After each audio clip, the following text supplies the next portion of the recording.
नमस्कार मित्रांनो, मी विकास पुन्हा स्वागत करतो आपलं ओढे नात्यांची आपल्या यूट्यूब चॅनेलच्या आजच्या एका नवीन व्लॉगमध्ये. आणि मित्रांनो, कालचा व्लॉग ज्यांनी पाहिला नसेल त्यांना माहीत असेल, कालचा व्लॉग ज्यांनी पाहिला असेल त्यांना माहीत असेल, आपण आलो आहे कोकणातील गुहागर या गावी माझ्या सासूरवाडीला, ज्या ठिकाणी शिमग्याची पालखीचं आगमन होणार आहे. काल शिमग्याची पालखी आज येणार होती आणि त्यासाठी आपण काल कल्याणहून गुहागर हा प्रवास केला. कालचा व्लॉग ज्यांनी पाहिला नसेल त्यांनी आवर्जून जाऊन पहा. तर आज आपल्या घरी पालखीचं आगमन होणार आहे आणि आई जगदंबेचं आपण दर्शन घेणार आहोत. तर चला पालखीचा जयघोष करूया. आणि आज आपण खास स्पेशल आलो आहोत कोकणामध्ये पालखीसाठी. तर कोकणातील शिमग्याची पालखी आपण पाहूया. खूप छान वाटतं मित्रांनो जेव्हा आपण पालखीला येतो त्यावेळेस. आणि सर्वच देवींचं आगमन होतं आपल्या घरी, धम्माल मस्ती असते आणि सायंकाळी पालखी नृत्य पण असतं. तर आता थोड्या वेळातच आपल्या घरी पालखी येणार आहे. बरीच पूजाची तयारी झालेली, बरीच अगोदर अरेंजमेंट करून ठेवलेले आहेत. तर आता थोड्या वेळातच पालखी येईल. मी पण सज्ज झालेलो आहे, नवीन ट्रेडिशनल कुर्ता वेअर केलेला आहे आणि आता पालखीचा वाट पाहतोय. तर चला मित्रांनो, पाहू आपल्या शिमग्याच्या पालखीचं आगमन. पालखीच्या आगमनासाठी गेटमधून या घरापर्यंत छानशी अशी रांगोळी काढलेली आहे. तो पाहू शकता, मस्त अशी सुंदर अशी रांगोळी केली, झकास एकदम. गायची पावटं म्हणजे गायची पाऊलखुणा अशी आणि एक अशी भव्यशी अशी रांगोळी या ठिकाणी काढली.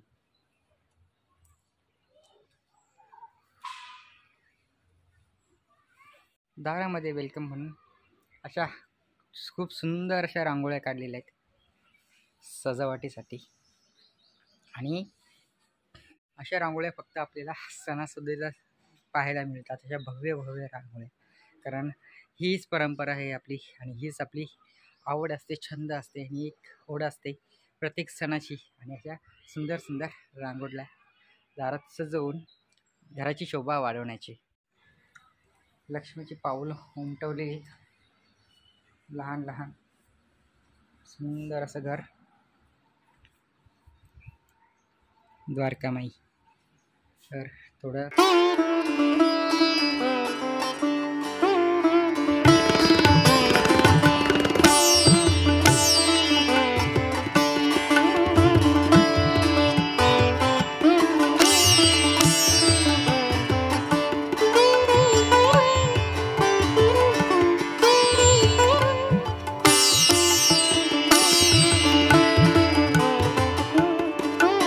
सासरे साई भक्त आणि एक मूर्तिकार कलाकार आहेत.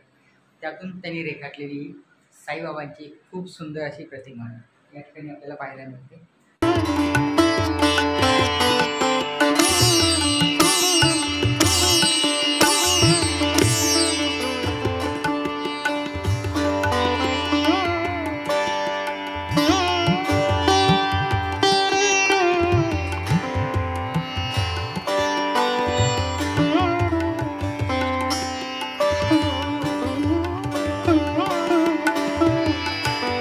त्यासोबतच या ठिकाणी पालखीच्या आगमनासाठी घरी काही तयारी केली जाते, कशी तयारी केली जाते ती चला पाहूया आपण. या ठिकाणी पालखीचं आसन असतं, त्याप्रमाणे या ठिकाणी आसन मांडलेलं आहे. खूप सुंदर असं पूजेची तयारी पूर्ण झालेली आहे.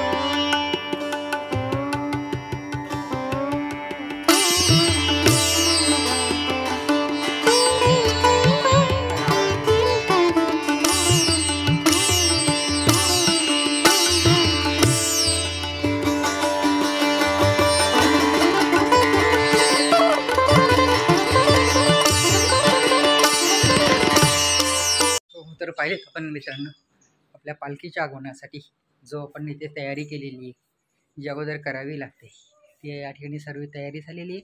आणि आता वाट पाहतो आपण पालखीचा, की पालखी येईल आणि आपण आपल्या खांद्यावर घेऊन पालखी आपल्या घरी आणावी आणि पालखीतील सर्व देवी देवतांची या ठिकाणी आवर्स वाढून पूजा करावी.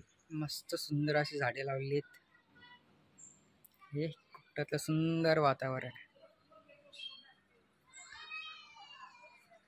त्यासोबतच समोरचे बाबा तेही येतील.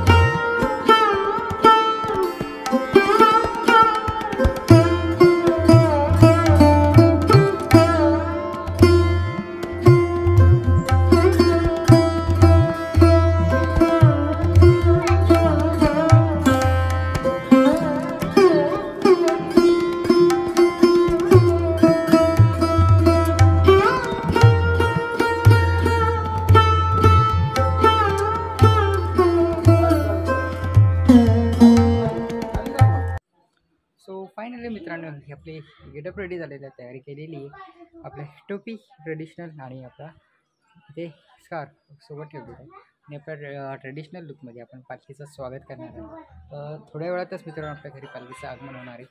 तर घरी असं काही खूप छान असं आनंदाचं वातावरण आहे आणि खूप एक्सायटेड आहे पालखीच्या आगमनासाठी.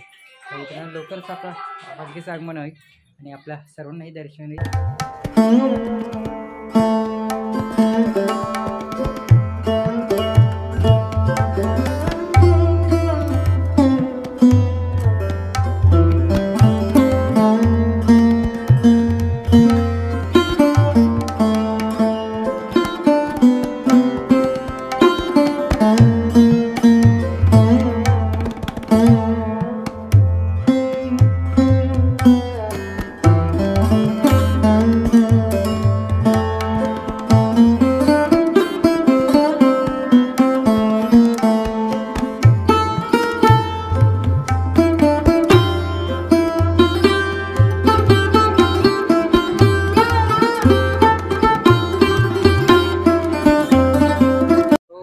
फायनली प्रतीक्षा संपलेली आहे आणि आपल्या मागे समोरच पालखीचं आगमन झालं आहे. तसं थोड्या वेळात आता फायनली आपल्या घरी पालखीचं आगमन होणार आहे.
मान्य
शेता बागा धंदा म्हणून दिवसाची राखण मानून घे याची राखण कोणत्या करायचे आणि वर्षाची वटीमध्ये ते मान्य करून घे ते ताकद पोट भरायला गेला चराचराचे प्रसिद्धीची राखण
शेअर करा, सबस्क्राईब करा.